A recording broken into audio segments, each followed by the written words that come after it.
Rasulullah ketika jalan sama Fadl ditemuin seorang perempuan dari Bani Khos'am.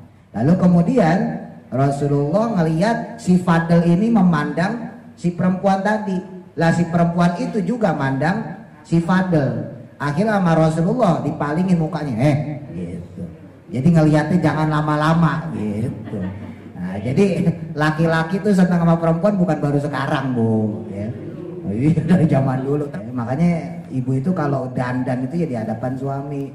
Ya, orang terbalik, giliran ngaji dandan. Ya, di rumah aja pakai daster dong. Mana baunya minyak kapak. Iya pakai daster dong. Baru dipegang mas suami, waduh kecetit. Ya ada penitinya soalnya. Iya. Di luar boleh nggak? Ya boleh di luar juga. Cuman sewajarnya. Si perempuan ini nanya, ya Rasul, bukankah di antara kewajiban seorang hamba itu yaitu menunaikan ibadah haji? Adrokat telah aku dapatkan abi bapakku syaikhon menjadi tua kabiron yang sudah sepuh ya. Jadi dia bilang saya punya bapak ya Rasul udah tua ya, udah usia lanjut layas tatiu di mana tidak akan mampu beliau ayas buta untuk tetap berada ala rohilati di dalam perjalanan. Itu kalau bapak saya ajak ke Mekah berangkat haji, wah bapak saya nggak bakal kuat. Nah nih, apa ahuju anhu, apakah aku boleh menghajikan untuknya alias membadalkan haji? Qala, maka menjawab Kanjeng Nabi, naam, iya bolehlah.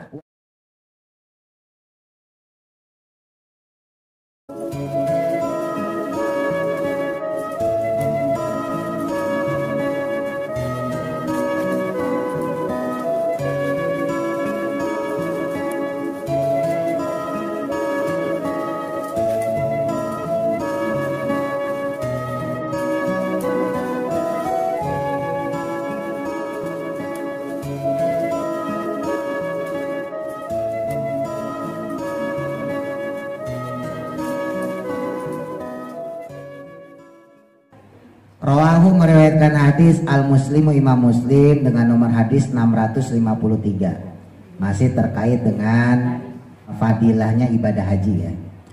An Abdillah bin Abbas, dari sahabat Abdullah bin Abbas radhiyallahu an. Annahu, bahwasanya sesungguhnya beliau qala pernah berkata, kana adalah Al-Fadlu bin Abbas, Fadl bin Abbas, saudaranya sahabat Abdullah bin Abbas, ada yang namanya Fadl bin Abbas. Ya, Sayyidina Abbas itu masih pamannya Nabi Muhammad SAW. Radifa Rasulillah, menemani pergi Rasulullah SAW. Suatu ketika saudara beliau yaitu Fadl bin Abbas menemani perginya Rasulullah.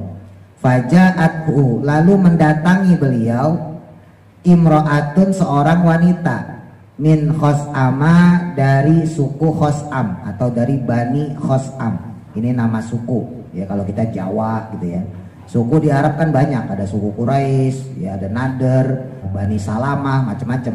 Nah ini ada suku Khos'am. Ada seorang perempuan dari suku Khos'am mendatangi Nabi Muhammad SAW.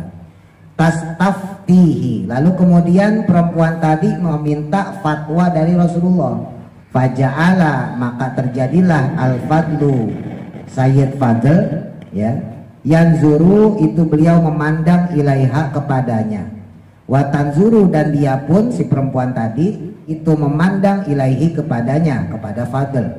Faja'ala, maka adapun sedangkan Rasulullah sallallahu alaihi wasallam itu yasrifu, memalingkan wajhal Fadli, wajahnya Fadl, ila syikil, kepada arah al-akhori yang lain. Jadi Rasulullah ketika jalan sama Fadl ditemuin seorang perempuan dari Bani Khos'am. Nah, ya perempuan ini ya bisa dibilang cakep lah gitu ya. Lalu kemudian Rasulullah ngelihat si Fadl ini memandang si perempuan tadi. Lah si perempuan itu juga mandang si Fadl. Akhirnya sama Rasulullah dipalingin mukanya, gitu. Jadi ngelihatnya jangan lama-lama gitu. Nah, jadi laki-laki tuh senang sama perempuan bukan baru sekarang, Bu, ya. Dari zaman dulu, termasuk sahabatnya Nabi. Ya, makanya ibu itu kalau maca itu, kalau dandan itu ya di hadapan suami. Ya, orang terbalik, giliran ngaji dandan. Ya, di rumah aja pakai daster doang. Aduh, mana baunya minyak kapak. Iya, di rumah dandan tuh di hadapan suami, ya. Iya, pakai daster dong. Baru dipegang sama suami, waduh kecetit. Ya, ada penitinya soalnya. Iya. Oh. Ya, kalau mau dandan tuh buat di rumah. Di luar boleh nggak? Ya boleh, di luar juga. Cuman sewajarnya. Ya, sewajarnya aja. Gimana pun juga serba salah kalau ngurusin perempuan. Kalau jelek banget malu-maluin suami, ya kan? Tapi kalau cakep banget nanti rawan jadi fitnah, gitu. Nyikapin perempuan gitu. Ibu kecakepan banget rawan fitnah, kejelekan banget ya malu-maluin. Tuh istrinya siapa sih? Jelek amat ya. Iya kan, serba salah malu ngurusin perempuan dari zaman dulu. Lawang Nabi Adam aja serba salah, mau makan buah kuldi itu kan. Makan apa enggak? Ya, kata Siti Hawa kan, udah makan aja bang, kalau bahasa kita gitu. Makan aja mas, dikit doang dikit. Akhirnya kebujuk juga. Nah, itulah hebatnya perempuan. Ya. Makanya laki-laki segarang-garangnya laki-laki tetap nggak berani bu sama perempuan. Juga sepreman-premannya orang lah laki, tetap aja. Wah, sama orang galak gitu ya. Coba sama ibu-ibu yang jadi istrinya nggak bakal berani. Dia kayak ayam sayur. Iya.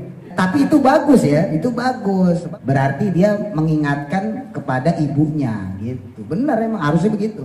Justru salah kalau ada seorang laki-laki berani sama perempuan. Lah kalau sama istrinya berani, berarti dia dulu juga sama ibunya berani gitu. Jadi emang benar, laki itu harus istri harus takut. Kalau suami kok berani sama istri, berarti dulu dia berani sama ibunya gitu. Lah terus siapa yang ditakutin lagi? Kalau sama istrinya aja udah berani. Padahal perempuan itu kan lemah. Jadi tampar sekali juga nangis langsung.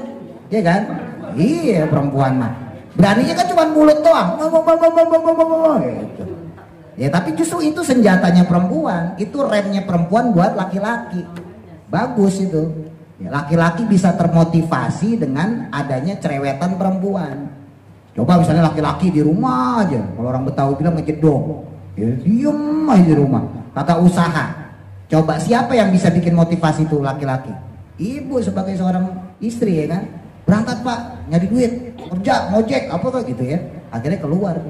Coba kalau istrinya diem aja juga di rumah, ya suaminya kagak punya duit, ya dapur kagak ngebul, nah, terus istrinya juga diem, ya udah kita pasrah ya mas, terima aja. Wah, mati lah lama. Ya kan? Berkat ibu cerewet akhirnya suami berangkat kerja dagang, berkat ibu cerewet anak berangkat sekolah, berangkat ngaji. Emang perempuan harus begitu. Ya, sebaik-baiknya perhiasan dunia almar'atus sholihah, perempuan yang soleh. Lanjut, qolat maka berkatalah beliau ya si perempuan tadi, ya Rasulullah, inna faridatallahi, sesungguhnya kewajiban dari Allah ala ibadihi kepada hamba-hambanya fil haji, dalam penunaian ibadah haji. Ya, jadi si perempuan ini nanya, ya Rasul, bukankah di antara kewajiban seorang hamba itu yaitu menunaikan ibadah haji? Adrokat, telah aku dapatkan abi, bapakku, syaikhon, menjadi tua, kabiron, yang sudah sepuh. Lanjut ya. Jadi dia bilang, saya punya bapak ya Rasul, udah sepuh, udah tua ya, udah usia lanjut, layas tatiu, dimana tidak akan mampu beliau ayas buta untuk tetap berada ala rohilati, di dalam kendaraan atau di dalam perjalanan. Itu kalau bapak saya ajak ke Mekah berangkat haji, wah bapak saya nggak bakal kuat, di kendaraan nggak kuat, di perjalanan juga bisa mati.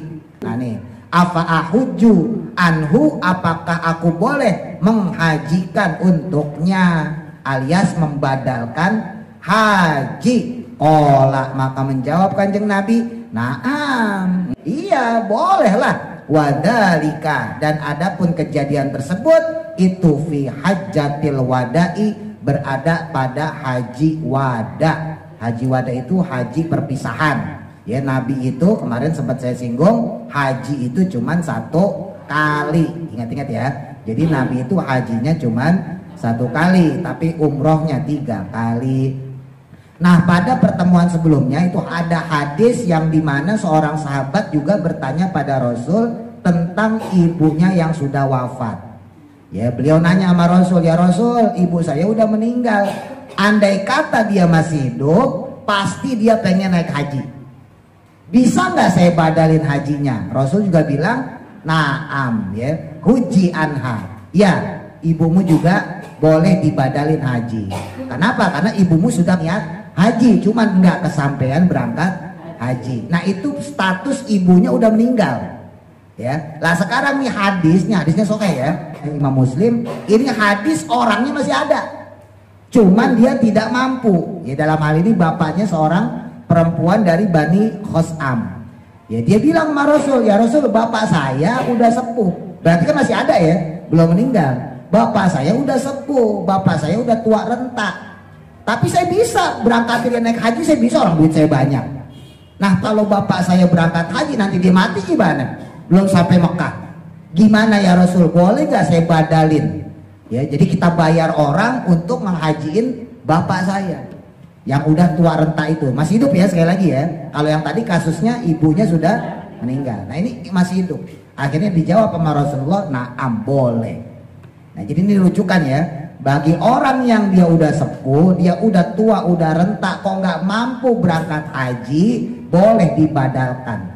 Jadi badal haji itu bukan cuma untuk orang yang sudah meninggal, tapi juga untuk orang yang tidak mampu berangkat baik secara jarak ataupun kondisinya.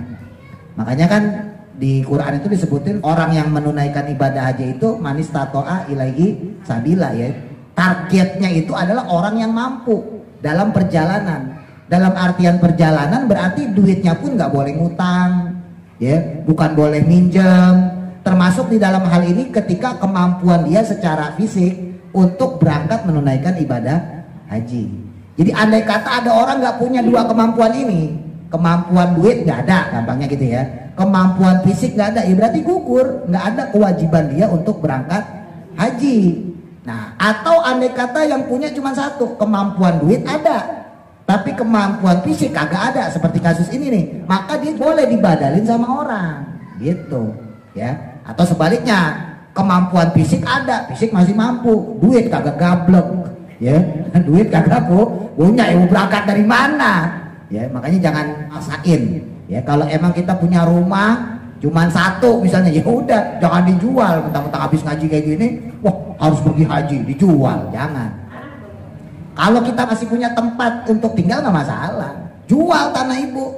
Ibu punya tanah misalnya sawah gitu ya, 1000 meter. 1 hektar jual. Kalau bisa jangan yang reguler, malah cari yang plus. Ya, mau cari yang plus. Saya juga kalau mampu mah pengennya yang plus. Kalau kagak mampu, ya. Jadi kalau yang nggak mampu ya udah pakai yang reguler aja biasa ya. Nah, iya. Nggak apa-apa jual tanah. Yang penting jangan sampai kita kekurangan. Yang nggak boleh itu rumah cuma satu-satunya, ya dijual. Jadi yang kewajiban di sini adalah mereka yang punya kelebihan.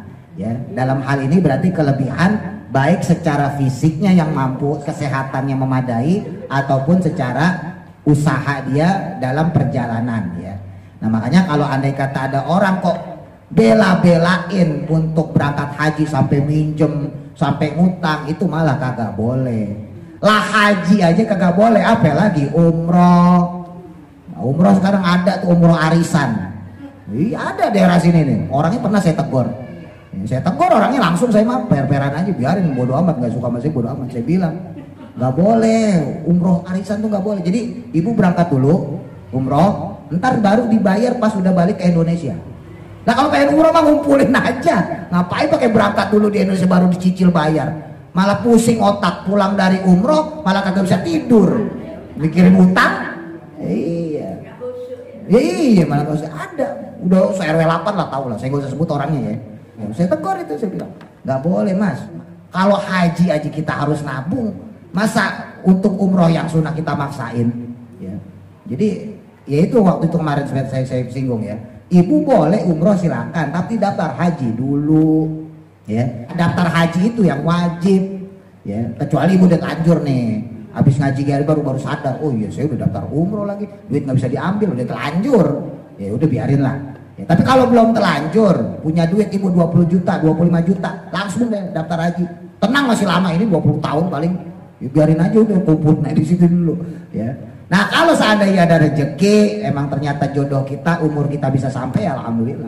Kalau emang ternyata umur kita udah sepuh, gampang tinggal dibadalin, gak usah repot-repot. Ya, makanya kita juga jangan ngancem-ngancem orang. Ada jamaah yang ngomong sama saya, dia pengen hajiin ibunya, udah daftar haji nih sama ibunya. Ada jamaah-jamaah yang ngomongin tuh pada orang ini, misalnya ibu-ibu lah gitu ya. Mbak, sampean ngapain daftarin ibu sampean? Ibu sampean udah sepuh kayak begitu. Itu ngadu ke saya. Ada orang kayak gitu. Jadi pemahamannya tentang haji itu salah. Dianggapnya kalau udah sepuh percuma, bentar lagi juga mati, ngapain daftar haji? Dianggapnya begitu. Ngadu ke saya. Emang gitu Pak Ustadz? Nggak boleh lah. Ya, walaupun sepuh tetap waktu wajib daftar. Perkara nanti dia nggak mampu berangkat, ya tinggal dibadalin. Apalagi susah bayar dam ya, segala macam terfasilitasi. Ya ibu-ibu yang udah pernah haji lah gitu ya, yang udah pernah umroh di sana tuh sebetulnya terfasilitasi. Ya.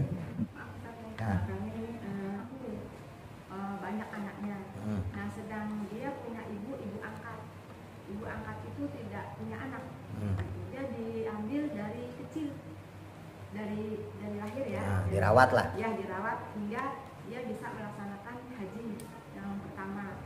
Terus karena si ibu yang angkat ini besar keinginannya untuk berangkat haji, lalu si anak angkatnya ini punya duit, alhamdulillah berapa tahun kemudian, lalu dia pergi haji dan membadalkan si ibu angkat ini.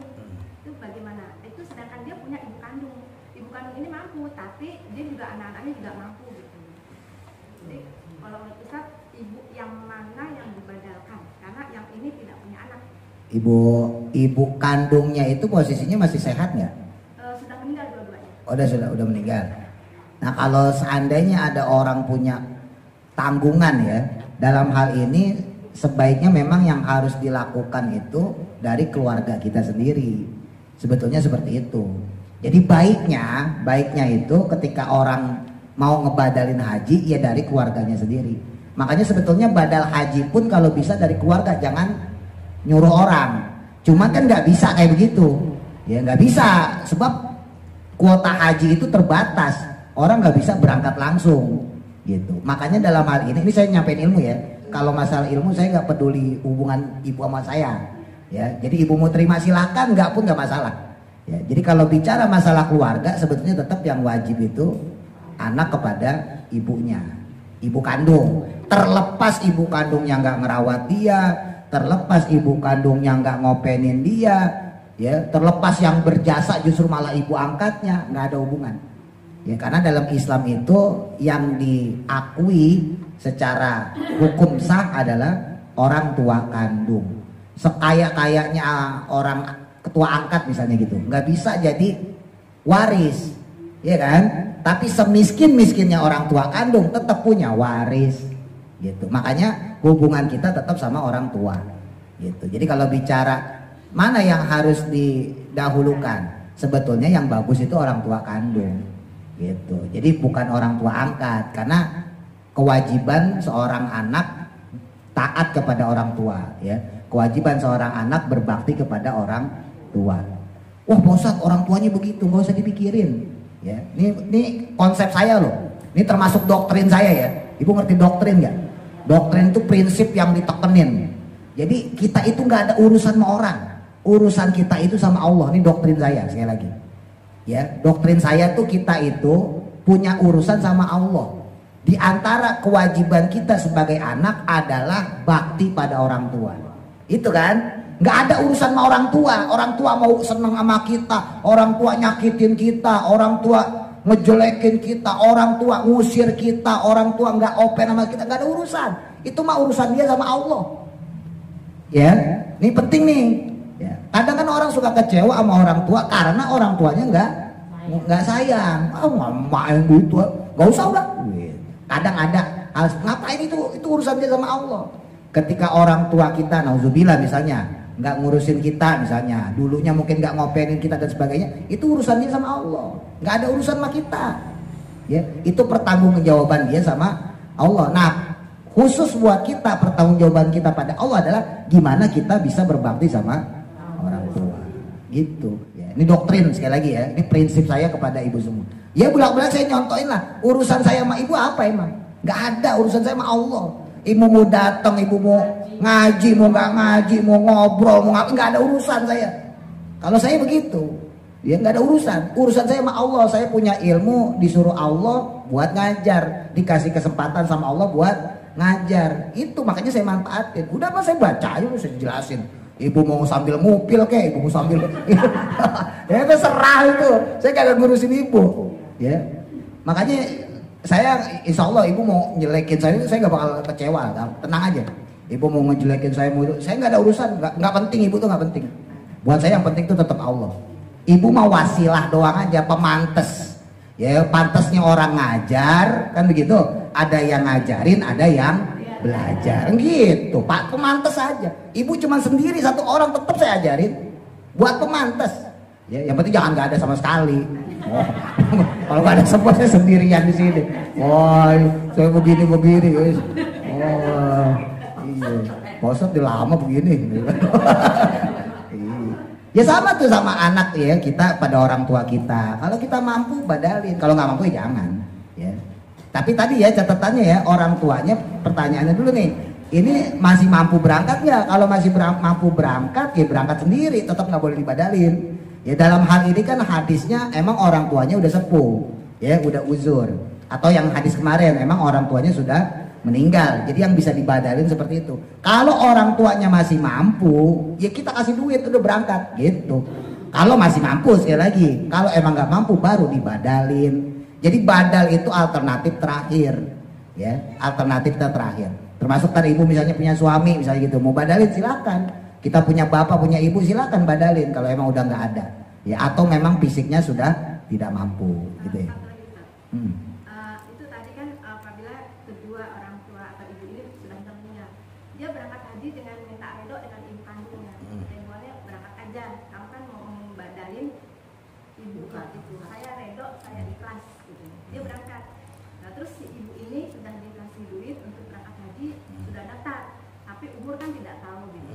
Meninggal ibu ini, nah itu dia mau ngebadalin ibu yang kado berangkat.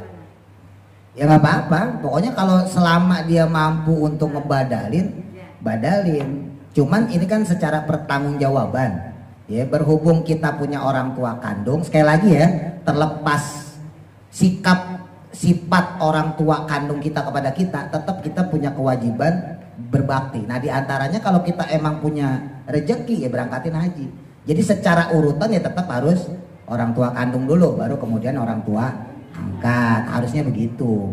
Tapi seandainya udah terjadi atau seperti tadi kasus udah dikasih duit untuk berangkat terus nggak kesampaian, ya udah badalin aja. Seandainya dia mau ngebadalin pun ya tetap boleh, nggak ada masalah. Ini kan secara urutan ya, yang saya sampaikan tadi secara urutan, tetap orang tua kandung. Sebaik apapun orang tua angkat kita kepada kita, itu tetap kita harus berbaktinya kepada orang tua kandung. Ibu nih gampangnya ya, ibu diangkat orang, ibu diangkat sama seorang laki-laki, seorang perempuan, terus kemudian disekolahin sampai sarjana, ya. Terus kemudian ibu pengen nikah, siapa yang dicari? Tetap orang tua kandung kan, bukan orang tua angkat. Gak bisa orang tua angkat itu ngenikahin kita, ngewaliin kita, apalagi ngewarisin, gak bisa. Ya, makanya hukum orang tua angkat dalam Islam itu tetap statusnya ajnabi, orang lain. Makanya ini buat ibu-ibu semua lah ya, seandainya barangkali ibu punya anak yatim diasuh gitu ya, kebetulan laki, tetap itu ada hukum bukan mahram, hati-hati. Jangan mentang-mentang ini kan anak angkat saya buka kerudung nggak apa-apa, nggak boleh, ajnabi, dia orang lain, ya. Walaupun itu anak angkat kita. Ya makanya dalam Islam itu nggak mengenal anak angkat, ya tetap dihukumi ajnabi karena dia tidak bisa mewalikan, dia juga tidak bisa mewariskan. Jadi terputus hukumnya. Sementara orang tua kita gimana pun dia jahatnya misalnya sama kita, galaknya sama kita, ya tetap ibu kalau nikah ya tetap minta restu. Ibu kalau nikah ya tetap minta dijadiin wali. Kan gitu, kalau beliau meninggal kita dapat waris, atau sebaliknya kita meninggal beliau yang dapat waris. Hukum Islam tuh begitu. Jadi hukum dalam agama, hukum Islam, hukum kita itu jangan sampai kalah sama status sosial. Ya, kadang kita itu suka kalah sama status sosial. Saya wajar sih kayak Bu Haji Tati mungkin dalam kondisi kayak gitu gak enak ya. Mau nyampein mah ini gimana nih gitu kan. Bu Haji Tati kan suka ngurusin orang haji gitu kan, padahal nih gue mau sampein. Saya yakin pengen nyampein yang bener. Cuman kadang gak enak sama jamaah gitu. Ini perasaan ustaznya juga saya paham. Saya juga ustaz gitu. Mau saya sampein takut dia tersinggung, nggak disampein tapi ya salah, perbuatannya salah gitu. Ya ini balik lagi kepada mental. Ya makanya kalau saya pribadi ya susah lah. Jadi saya susah Bu. Kalau saya bodo amat, lo mau suka sama gua bodoh, lo mau sedang bodo amat kalau saya mah. Ya gitu. Kalau tipe saya begitu. Jadi memang kadang-kadang ya status sosial itu bisa ngegerus status hukum. Ya makanya tadi saya sampaikan hukum Islam itu jangan sampai kalah sama status sosial. Hukum Islam itu mewajibkan kita sebagai anak berbakti pada orang tua. Status sosial, ini status sosial ya. Status sosial itu mengatakan kalau kamu baik maka kamu akan dibaikin orang. Kan begitu. Kan suka ada tuh kalau ibu naik bisa apa tuh truk ada tulisannya tuh, ya kan? Anda sopan, kami segan. Kan gitu kan? Ya, suka ada tuh ya. Berarti kan kita baik dulu sama orang, baru kemudian orang baik sama kita. Kita itu hukum sosial, bukan hukum agama. Ya, saya ulang nih.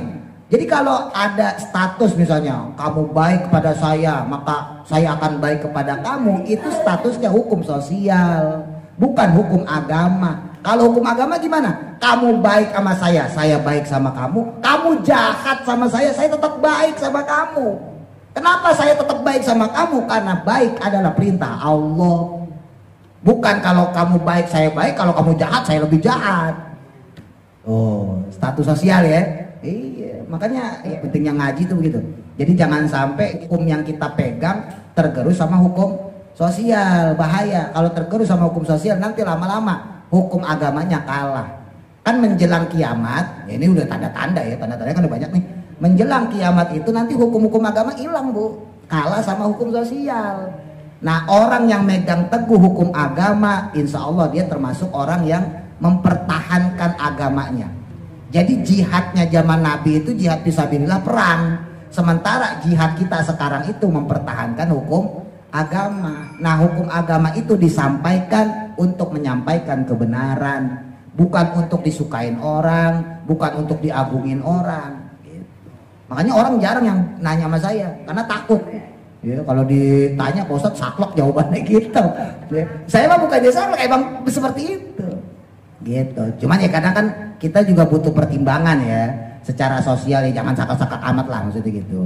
Jadi tetap disampaikan sebisa mungkin yang halus. Ya termasuk kayak tadi. Ada orang, Pak Ustadz gimana Pak Ustadz? Kemarin saya dengar dari ceramah Pak Ustadz, jangan umroh dulu, daftar haji dulu. Lah saya udah terlanjur daftar, saya baru ngaji, baru tahu. Ya udah terlanjur, nah berangkat aja.